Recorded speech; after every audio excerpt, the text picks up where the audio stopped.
Do you feel like no matter how much you give, your partner doesn't value the way you deserve, or people in your life around you?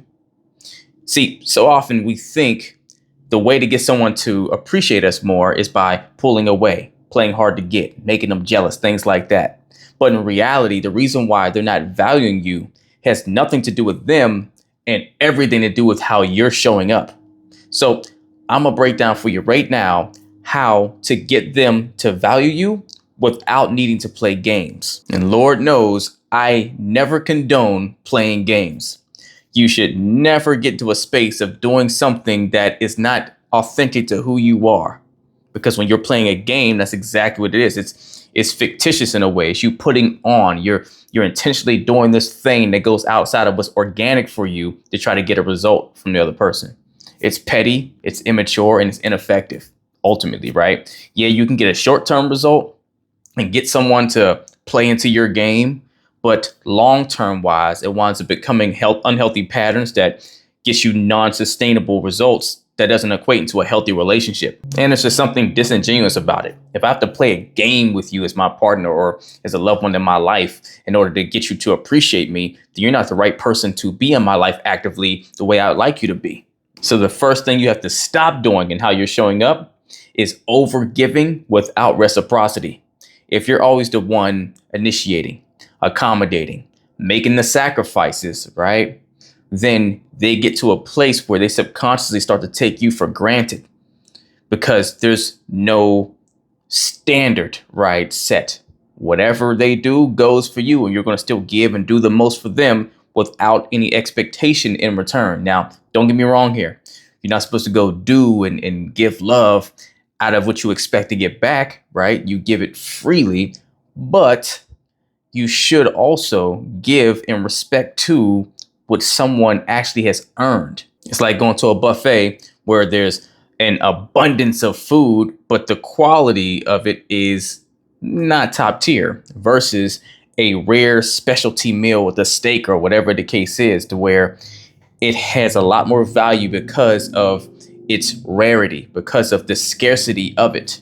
The more just abundantly available something is, the less it can be valued often, the more easily given it is, right? The more easy it is to have access to it, the less it can be valued sometimes. So you have to make the mental shift to give based on effort received, not just because you want to. Now, let me be clear here, right?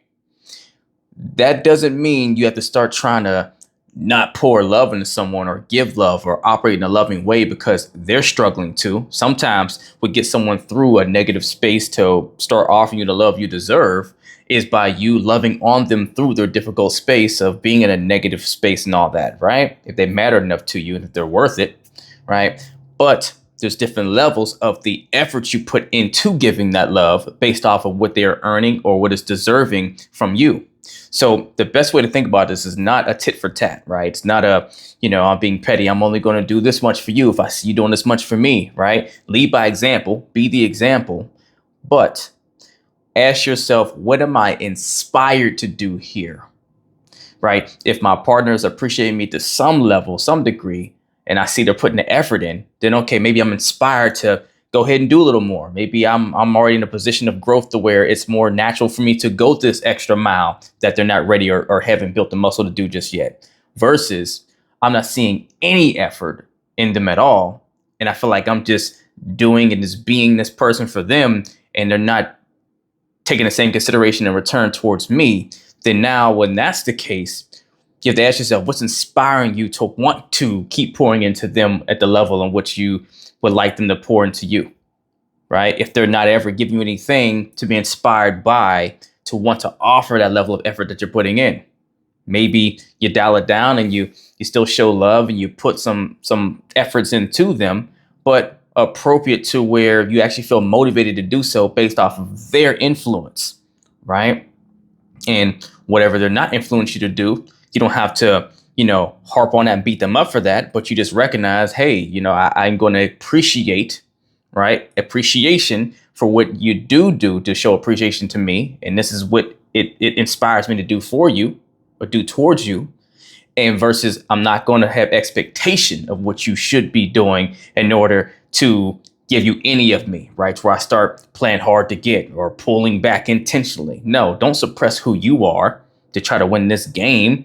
No, just offer in a respect that is appropriate to what you're inspired to do based off of how they're showing up in return. Second, you're being too available and too predictable. People value what they perceive as high value. So if your time and your energy are always easily accessible with little to no effort on their end, then they're naturally not going to value it as much. There's either whether it's a conscious thing they're aware of, it's more likely that it's subconscious, right? Subconsciously, this is how it starts to pan out for them. And this is how people that can actually value and care for you wind up dropping the ball and showing that to you because they're used to a certain dynamic with you to where they didn't have to rise to a certain occasion because maybe naturally their standard of showing someone that they care is not as high as yours. So if you keep just giving them the whole boatload without them having to show up a certain way, then now they start to subconsciously sit into that standard because that's probably the level they're at, and they feel it works because you have no problem with it, they have no problem with it, and everything's great, right? They can't even see it because they're not thinking that way because it's not norm for them. Sometimes you have to help people grow by only giving them access whenever they raise their norm, raise their standard to match more of what you require to have your most precious commodities, which is your time and your energy, right? To have the one thing you can't get back, your time on this planet, and then the energy required from you to have an experience with you. For example, think about a high demand concert versus tickets to a free show that no one wants to go see, right? You can give them out like candy and no one's showing up to that show, but the tickets are free, right? It didn't take anything for access to the show. It was freely given, but no one wants to go see the show. Versus maybe it's the Beyonce concert of a lifetime, once in a lifetime opportunity. And people are paying thousands, going into their savings, borrowing money, putting their tickets on the credit card to go to this show, right? Way more expensive, way more barrier to entry, but the value's there, right? There's something that holds it to a standard, right? So where, yes, it costs a lot more to have access, people are willing to go pay for it because their value on the other side of which the cost for that access is worth it versus something that was given freely that no one is valuing. So have your own life that you're prioritizing, right? And putting more energy into you first, them second, and stop rearranging everything for them. Stop doing the work for them on their end. Stop working around them not showing you that they appreciate you and them working around them not taking initiative to provide the experience to you sometimes or show you that you matter a lot and them to plan the day or the date or the night out or whatever the case is, or for them to trying to put something special together that, you know, is unifying or showing of you guys as unity you have together as a couple, right? Stop being the one to do all the workarounds and to do all the creating. Let them create. Third, you have to stop accepting less than you deserve. Right? If you tolerate inconsistency, lack of effort, and always being put last, then in one way or another, you're communicating to your partner or whoever this is in respect to that it's okay. Right? People can only do any more or any less than we allow. Right? We teach people how to treat us. All that stuff is very real. And what is not deniable is in nature, in life, whatever you do is what you get back. Whatever you don't do also determines what you get back sometimes, right? So one of the easiest things is whenever a person sees through the action of that they can do this minimum, whatever the minimum is, you set the floor for what the minimum is that they can do to have access to certain levels of you. And whatever you're willing to give them for whatever you're getting back, you're either consciously or subconsciously training them that this is acceptable on some level. Even if they think they could do better or whatever, they may be thinking in their mind, maybe I could, but maybe that's just me. Maybe this is okay for them. Or maybe they're not thinking about it at all. And it's just normal. And they think this is just how you guys are supposed to operate because you've never set a different precedent that you have stood on. I mean, think about it. It's like you working for a job that pays you significantly less than your worth, right? Than you deserve. And you never speak up about it, never do anything about it, and you just keep showing up to work. Is that going to work for you, right? Now you probably eventually would quit and go work somewhere else, or if you're looking for a job every day of your life, you went to that current job trying to figure out a way to get away from it, right? You'd be thinking of an exit strategy because you don't feel valued at your place of business where you give all your time and your effort to, right? You wouldn't just accept the less pay, not speak up or try to figure out how to get a promotion or look for a different route, right? You wouldn't just settle for that. You wouldn't just accept whatever they're willing to give you when you know you're worth more. You can't do the same thing in your relationship either. You can't do that, right? Don't accept less in one of the most important places in your life, which is with the person you spend every day with, or the people you spend most of your time around, friends, family members, whomever. So what's this mean? You have to raise the bar for your standards first, meaning you need to live to them first and honor them first, right? Lifestyle.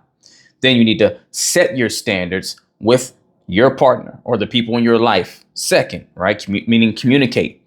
Communicate your standards to them, what you require, what you need, what you would like, what is a must for you in order to feel like you're being valued and to want to continue that relationship dynamic, however it is. And the third piece is, if they are not willing or able to meet your standards, rise to them or accommodate them for what you require, what you say you require, right? Walk away. That's the hard part people don't want to embrace because a lot of fear stirs up, a lot of concerns, a lot of things comes up. But the issue isn't with the walking away, it's your fears around walking away. So if you have concerns with that, if you cannot get your partner or the people to do what you require to be happy, healthy, and whole with them in your life, then you have to walk. It's not even a question.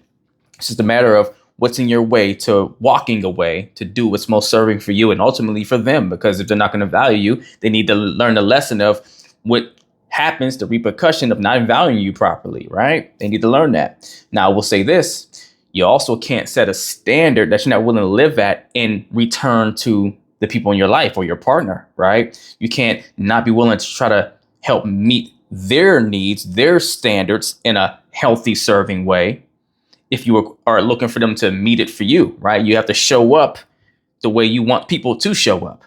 That's a thing, right? You want people to check on you. You want your partner to tap in and ask things, to be considerate and so forth, respectful of you, all the things. Then you have to model it first. You have to be respectful. You have to check in on them. You have to show certain consideration. You have to do the part, right? But the whole point of this video is that you're most likely doing these things, right? And you're not getting it in return. So if that's the case, you don't have to second guess your side of it. You just have to make sure you're standing on your standards. Because they're not standard, right? Standard equates to identity, meaning I need to live this way to feel good about being me.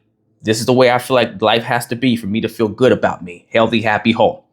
And so if you're going to do that most effectively, then you can't accept, it's not negotiable. You can't accept people or things in too close a proximity that don't align with your standards. The more something or someone doesn't align with your standards, the further towards the outskirts they have to be pushed or set. Because if they're too close, then they're going to impact your environment, your mental, physical, and emotional well-being. Strips you away from living to your standard, which is being you, which is what you identify with. So stop overgiving and match the effort they inspire you to, right? Become a priority in your own life. Your time should feel valuable to them by the way you orchestrate and show up in your own life and the precedents you set. And set higher standards that you actually enforce.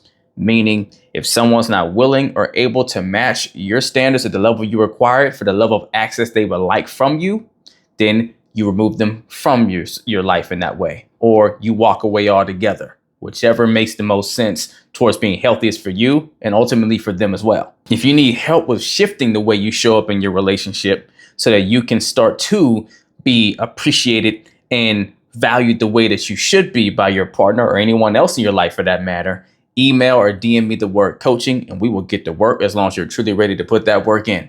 If you're not ready for one-on-one coaching, not the time, space, or resources, I get it, then at least email or DM me the word revival to join my Relationship Revival Hub community where you can learn the same things I teach my clients one-on-one at your own pace, on your own time. Either way, do something to get in the race. Let's get it.